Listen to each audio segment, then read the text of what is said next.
Selanjutnya untuk part 4 ini saya akan menjelaskan bagaimana menentukan nilai sampel XRD dengan menggunakan aplikasi GSAS 2. Di sini saya akan membuka terlebih dahulu aplikasi GSAS-nya. Lalu kita tunggu sampai codingnya selesai.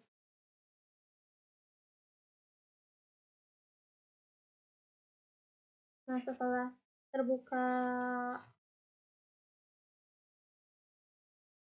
seperti ini, maka kita langsung klik saja import, lalu kita pilih folder data, kita pilih from Fanatic XRD XML atau menggunakan from tab semicolon separated file untuk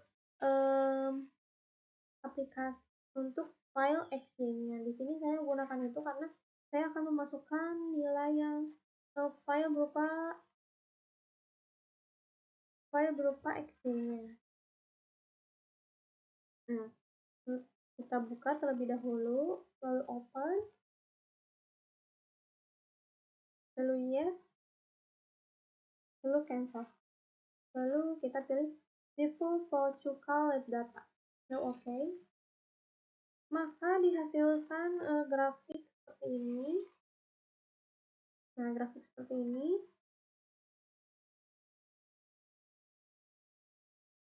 Lalu untuk menentukan suatu peaknya, maka kita pilih database shift-nya dari database American.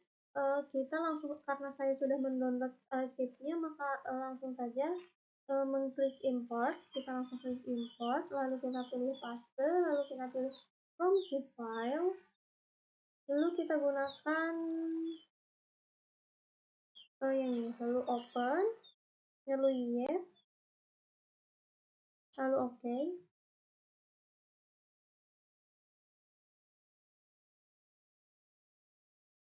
Lalu kita centang PWDR 2025 sampel XY-nya karena untuk menghubungkan shift tadi sama file XY-nya. Lalu kita OK-kan. Setelah itu untuk fitting datanya kita langsung ke calculate, langsung refine. Setelah itu kita langsung saja masukkan ke folder ya. GSAS sampel,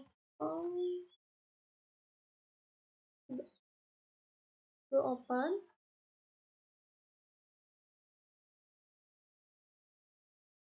kita beri nama sampel 3, lalu save, lalu kita OK, maka dihasilkan grafik seperti ini. Terlihat hasil dari refine. Lalu setelah itu kita langsung centangkan refine unit cell-nya.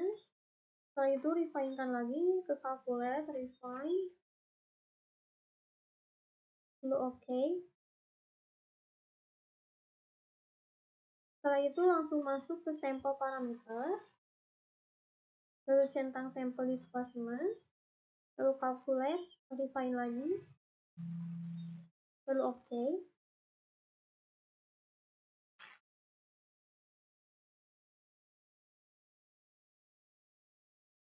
Lalu sampel transparansinya juga kita centang juga, calculate lagi, refine lagi. Jangan lupa yang tadinya hilangkan dulu centangnya, lalu OK.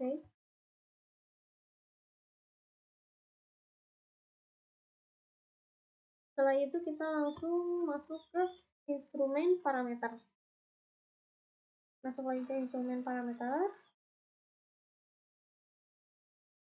Lalu ubah parameter U, V, sama W-nya. Ubahnya seperti tadi, satu persatu ya. Jangan lupa ubahnya satu persatu. Lalu refine. Lalu OK. Lalu untuk V-nya, calculate, refine, OK. lalu W-nya, yang terakhir W-nya. Calculate, define, lalu oke.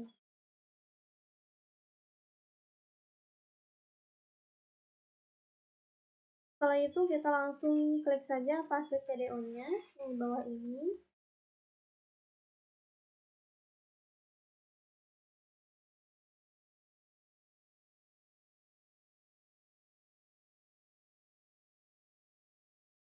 Lalu kita pilih atom. Lalu refine-nya kita expand. Kita pilih calculate lagi, refine lagi.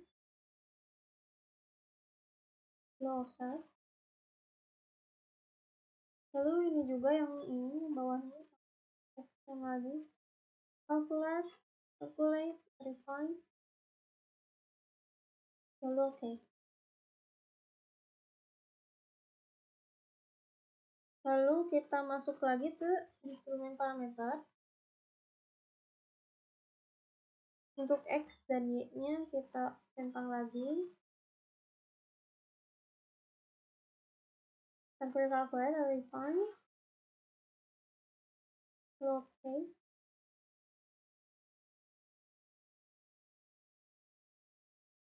Calculate, refine.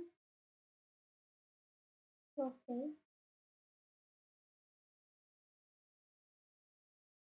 Calculate, refine. Lalu oke.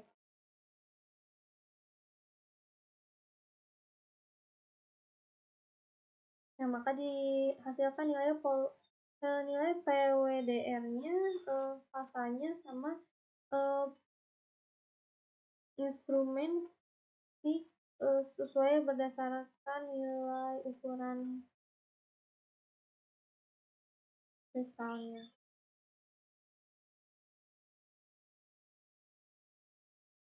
Untuk melihat HKL-nya kita bisa langsung ke reflection list. Nah, maka dihasilkan nilai HKL seperti ini dan ukuran kristalnya seperti ini. Untuk melihat suatu strukturnya, maka kita langsung klik aja draw option.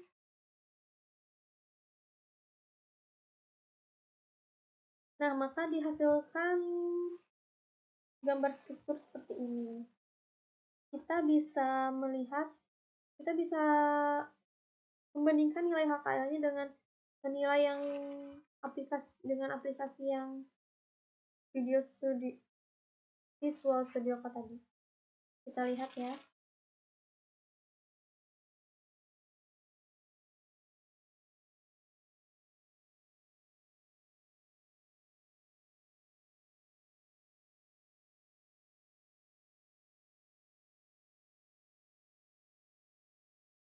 Nih, untuk nilai HKL-nya 111 tuh 200, 220, untuk puncak 2, 200, untuk puncak 3, 220, untuk puncak 3, 311, untuk puncak 4, 311, maaf, dan untuk puncak 4 bisa 222. Nilai HK-nya 1, nilai H-nya 1, nilainya K 1, nilai N-nya 1. Ini untuk strukturnya kita bandingkan dengan yang tadi.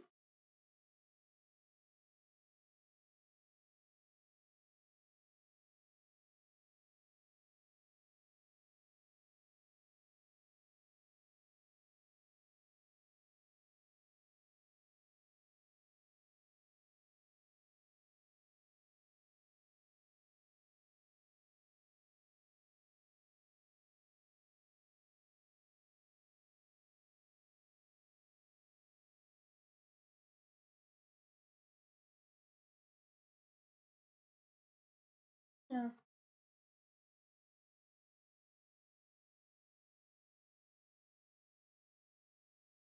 ini terlihat kan nilai ini untuk pembentukan struktur ini lebih jelas dan lebih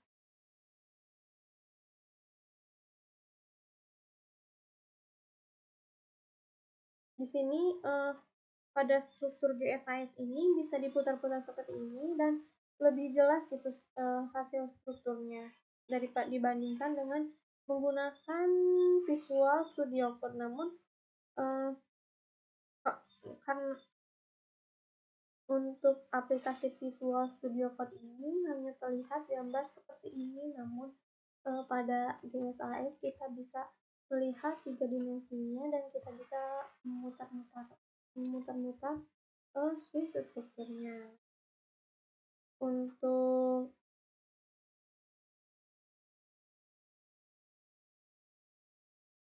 sekian dari saya, mohon maaf bila ada kesalahan kata. Wassalamualaikum warahmatullahi wabarakatuh.